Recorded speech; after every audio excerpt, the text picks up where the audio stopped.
अस्सलाम सर, हमारे साथ आज मौजूद हैं डॉक्टर मोहम्मद तहसीन अख्तर, कंसल्टेंट साइकेट्रिस्ट। और आज हम उनसे कुछ सवालात करेंगे।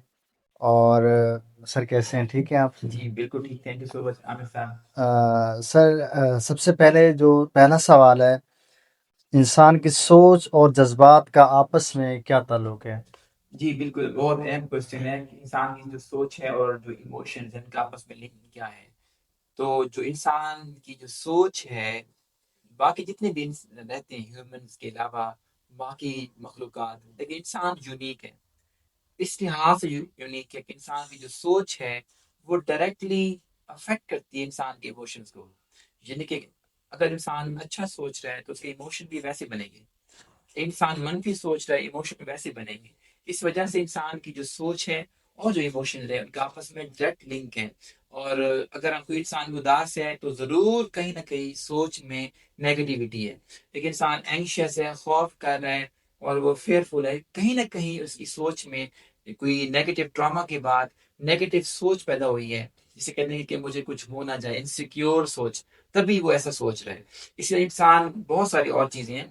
जैसे इंसान ये सोचता है कि मेरे लिए सब कुछ पॉजिटिव है और मैं बहुत हैप्पी भी हूँ और मैं सारे काम कर सकता हूँ, तो वो इंसान इन रिटर्न बहुत हैप्पी भी होगा और कॉन्फिडेंट भी होगा, मोटिवेटिंग होगा, आगे जा रहा होगा। लेकिन नेगेटिविटी या जो इंसान की पॉजिटिविटी है सोच में, वो इंसान के जज्बात पर डायरेक्टली अफेक्ट करती है। Thank you sir. Sir, second question है सर, क्या मनफी सोच इंसान की खुशियों को मुतासिर कर सकती है? बिल्कुल, जैसे मैंने आपसे कहा कि इंसान की जो खुशियाँ हैं, हैप्पी फीलिंग्स हैं, हमारे जितनी हैं, उनके पीछे हमारी सोच है। जब तक हम उस सोच को मॉडिफाई नहीं कर सकते, इंसान खुश नहीं रह सकता। इसके बारे में जो सबसे बेस्ट रिसर्चर थे, वो थे एलन बेक, जिन्होंने सीबीटी, कॉग्निटिव बिहेवियर थेरेपी की बुनियाद रखी। और उन्होंने उनकी जो नॉलेज में, उनकी एक्सपीरियंस में, जो बहुत सारे मरीज थे जो डिप्रेस थे, जो खुश नहीं थे, जैसे आपने कहा ना, खुशियाँ, खुश नहीं थे, लेकिन उन्होंने फील किया कि हम मेडिसिन दे देते हैं, लाइक इमिप्रामिन उस टाइम हुई थी डिस्कवर, तो उसके बावजूद कि वो ठीक हो गए, 6 महीने बाद, साल बाद वो दोबारा से डिप्रेस हो गए। तो मालूम हुआ कि जो बार बार की जो डिप्रेशन की वापसी हो रही है, उसकी वजह मेडिसिन तो इफेक्ट कर गई हैं, फिर दवाई नहीं है। वापसी की वजह दवाई छोड़ना नहीं है, 6 माह तो ठीक रहे, उसकी वापसी की वजह वो नेगेटिव सोच है। वो नेगेटिव सोच क्या थी, फिर मजीद रिसर्च की, मालूम हुआ कि इंसान की नेगेटिव जो सोची है, वो कहलाती है nets, negative automatic thoughts, nets. अभी जो नेगेटिव ऑटोमेटिक थॉट्स हैं, फिर उन्होंने इसको मजीद भी रिसर्च से साबित किया, ये 12 से 14 किस्म की होती हैं। मैं आपको एक मिसाल देता हूँ। एक एक उनमें मिसाल है ओवर जनरलाइजेशन। इसका मतलब ये होता है कि इंसान की लाइफ में 10 में से 1 काम खराब हुआ है, इंसान ये सोच लेता है कि अब सब कुछ खराब होगा, आइंदा भी खराब होगा।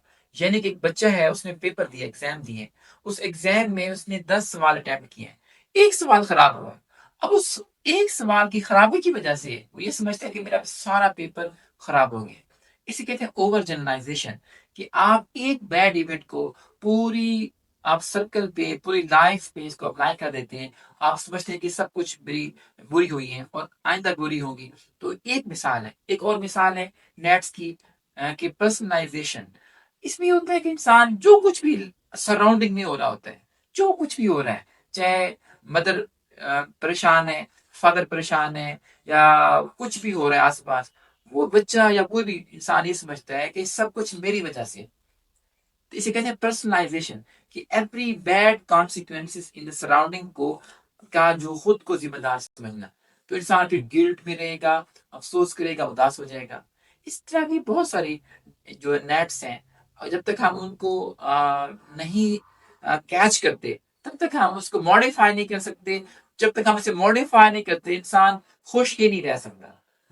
Thank you sir. Sir, third question है सर, खुश रहने के लिए इंसान की जो मस्बत सोच है वो कितनी अहम है?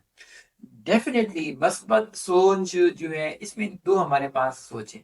हमें जब तक एक मस्बत सोच की बात, ये तो मनफी सोच भी होगी। हम्म, तो मनफी सोच और मस्बत सोच, दोनों सोचें हमारे ब्रेन का हिस्सा है। हमारी लाइफ में जैसे बुरे इवेंट हुए और गुड इवेंट भी हुए, उन्होंने हमारी सोच बना दी है। तो हमारी सोच भी मनफी भी है, मस्बत भी है। मसला ये होता है कि जो मनफी सोचें ये ऑटोमेटिक है, ये अपने आप आती है। इनको रिकॉल नहीं करना पड़ता, इनको याद नहीं करना पड़ता, इनमें एक कैपेसिटी है कि खुद ब खुद आती है। लेकिन जो मस्बत सोचे हैं उनको खींचना पड़ता है। आपको मस्बत सोचों के लिए कोई याद करना पड़ता है, वॉलेंटरी बुनियाद पे खुद से एफर्ट करनी पड़ती है आपको वापस लाने के लिए कि हमारी लाइफ में कुछ अच्छा भी हुआ है। हमारी लाइफ सिर्फ सब बुरी नहीं है, अच्छी बुरी दोनों को मिला के लाइफ होती है। तब इंसान ये सोचता है कि मैं जो मनफी ट्रैप में था, मनफी सोचों के, जब मैंने मस्बत सोचों को वापस आना लाना शुरू कर दिया है, तो अब वो खुशियां, वो इमोशन बेहतर होना शुरू हो गए हैं। मैं मिसाल देता हूँ। एक मदर है, उन्होंने अपने बेटे की अभी शादी की है, और जैसे वो घर वापस लौटते हैं तो सबसे पहले ये था कि अपनी माँ के पास पहले आना, उनका हाल पूछना, फिर अपने रूम में जाना। शादी के बाद सासरे एक रात वो वापस आए, रात को 11-12 बजे काम के बाद। डायरेक्ट ही उन्हें फील हुआ कि मेरी जो मदर है वो इस टाइम सो रही होंगी, परेशान ना हो। वो चुपके से अपने कमरे में चले गए। लेकिन मदर ने एक चीज सोच दी कि अब में जो मेरा बेटा है वो तब्दील हो गया। अब ये मनफी सोच आना शुरू हो गई है। अब इस सोच की वजह से जब सुबह हुई तो मदर रूम से बाहर नहीं निकली, बेटे से सही तरीके से बात नहीं की, और उनको सी ऑफ नहीं किया, मदर ने दुआ भी नहीं दी। और उस दिन वो बड़ी उदास रही है, शाम तक ऐसी रही है। फिर शाम के बाद जब उनकी बात हुई बेटे से तो मालूम हुआ कि जो बेटा था वो रात को लेट वापस आया, थका हुआ था और थोड़ा परेशान भी था। और ये था कि मैं अम्मी को ना जगाऊं, अम्मी को परेशान ना करूं, इस वजह से वो अपने रूम में चला गया है। तो जस्ट कन्वे करने से फिर उनकी सोच दोबारा से पॉजिटिव हुई। वही मदर अब दोबारा से पॉजिटिव हुई है, वही उनके सर पे हाथ दे रही हैं, उनके लिए दुआएं कर रही हैं, उनके लिए खाना बना रही हैं, उनको प्यार दे रही है।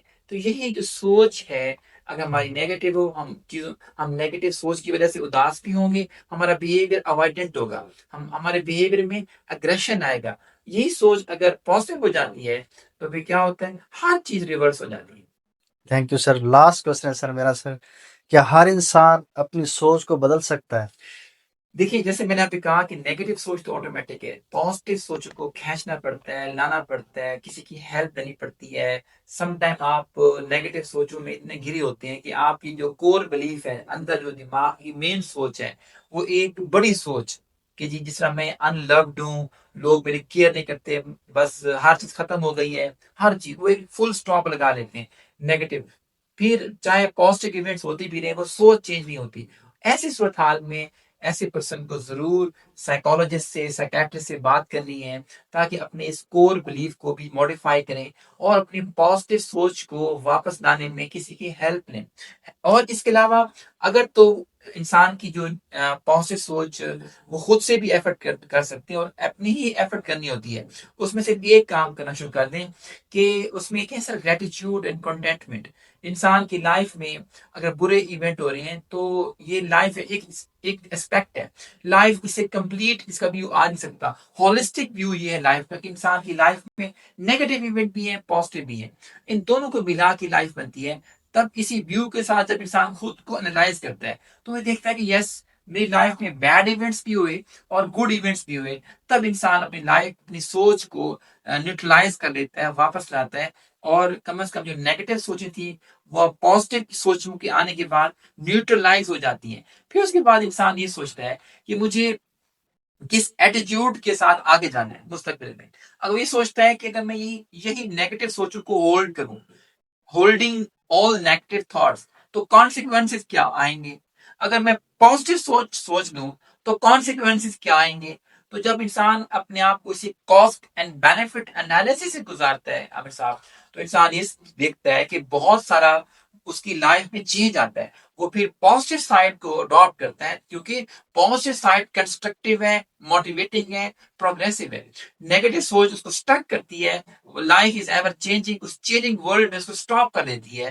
दैट्स व्हाई इंसान की जब वो कॉस्ट एंड बेनिफिट एनालिसिस करता है वो पॉजिटिव हो जाता है। एक चीज और भी है, हमारे दिमाग में सर बड़ी हैरान कुन बात है, दो दिमाग है, एक दिमाग नहीं है। एक लॉजिकल ब्रेन है, एक इमोशनल ब्रेन है। लॉजिकल ब्रेन जो कहलाता है, इसे कहते हैं फ्रंटल लोब, और जो इमोशनल ब्रेन कहलाता है लिम्बिक सिस्टम या एमिगडला। तो ये हमारा इमोशनल ब्रेन इधर है, लॉजिकल इधर है, राइट। तो होता क्या है कि जब आप बहुत परेशान हो और अपने अपने उसी नेगेटिव ड्रामास को बस सोच रहे हैं, एक्सपीरियंस कर रहे हैं, परेशान हो जा रहे हैं, तो आपका इमोशनल ब्रेन जो है वो लॉजिकल ब्रेन को हाईजैक करता है। उसको सुपरसीड करता है, उसको स्प्रेस करता है, तभी आप हर चीज में इमोशनली ड्राइवन होते हैं, हर चीज को एंगर से डील कर रहे होते हैं। दैट्स व्हाई ये चीज आपके ताल्लुक को, रिश्तों को, जॉब को, आपकी सोसाइटी में जितने बिगाड़ है सर, वो इसी वजह से। लेकिन अगर वही इंसान थोड़ा सा पीछे बैठे, बैक फुट पे आके फिर रियलाइज करे, होलिस्टिक व्यू देखे लाइफ का, ये लाइफ पॉजिटिव भी है, नेगेटिव भी है, फिर इंसान ये सोचे कि मुझे पॉजिटिव इवेंट को मैं होल्ड करता हूँ और पॉजिटिव सोच के साथ मैं आगे बढ़ता हूँ, तो क्या फायदे होंगे, और फिर अगर मैं नेगेटिव ही सोच रहा हूँ तो क्या नुकसान होंगे। फिर इंसान ये जान लेता है कि पॉजिटिव सोच को रखना, उससे संभालना इंसान की सर्वाइवल के लिए बहुत जरूरी है। थैंक यू सर, आपने माशाल्लाह बहुत डिटेल से आंसर दिए हैं। Thank you sir. Thank you so much जी नाज़रीन, बहुत शुक्रिया आपका सुनने का। हमेशा अपना ख्याल रखिए। आमिर साहब, आपका बहुत शुक्रिया, थैंक आपने यू बड़े सर। अच्छे सवाल पूछे। थैंक